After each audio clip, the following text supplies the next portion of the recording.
नमस्कार दोस्तों, आज हम आपके लिए एक और बहुत दिलचस्प पंचतंत्र की कहानी बंदर और मगरमच्छ लेकर आए हैं। एक नदी के किनारे एक जामुन के पेड़ी पर एक बंदर रहता था।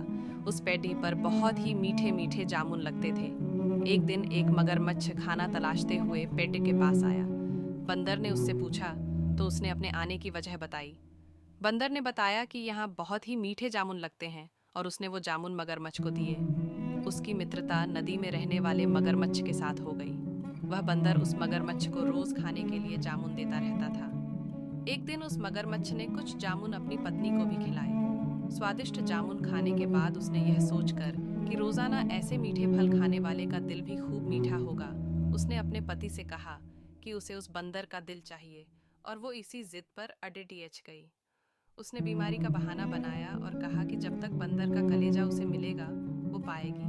पत्नी की जिद से मजबूर हुए मगरमच्छ ने एक चाल चली और बंदर से कहा कि उसकी भाभी उसे मिलना चाहती है। बंदर ने कहा कि वो भला नदी में कैसे जाएगा। मगरमच्छ ने उपाय सुझाया कि वह उसकी पीठ पर बैठ जाए ताकि सुरक्षित उसके घर पहुंच जाए। बंदर भी अपने मित्र की बात का भरोसा कर पेड्डाच से नदी में कूदा और उसकी पीठ पर सवार हो गया। जब वे नदी के बीचों बीच पहुंचे, मगरमच्छ ने सोचा कि अब बंदर को सही बात बताने में कोई हानि नहीं और उसने भेद खोल दिया कि उसकी पत्नी उसका दिल खाना चाहती है। बंदर का दिल टूट गया। उसको धक्का तो लगा, लेकिन उसने अपना धैर्य नहीं खोया। बंदर तपाक से बोला, ओह मेरे मित्र, तुमने ये बात मुझे पहले क्यों नहीं बताई, क्योंकि मैंने तो अपना दिल जामुन के पेट में संभाल कर रखा है। अब जल्दी से मुझे वापस नदी के किनारे ले चलो ताकि मैं अपना दिल लाकर अपनी भाभी को उपहार में देकर उसे खुश कर सकूं।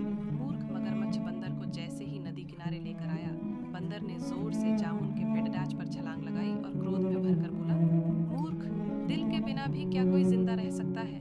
जा, आज से तेरी मेरी दोस्ती समाप्त। इस कहानी से हमें शिक्षा मिलती है कि हमें मुसीबत के क्षणों में धैर्य नहीं खोना चाहिए। हमें अनजान से दोस्ती सोच समझ कर करनी चाहिए और मित्रता का सदैव सम्मान करना चाहिए। अगर आपको कहानी अच्छी लगे तो चैनल को लाइक और सब्सक्राइब करना ना भूलें। धन्यवाद मित्रों।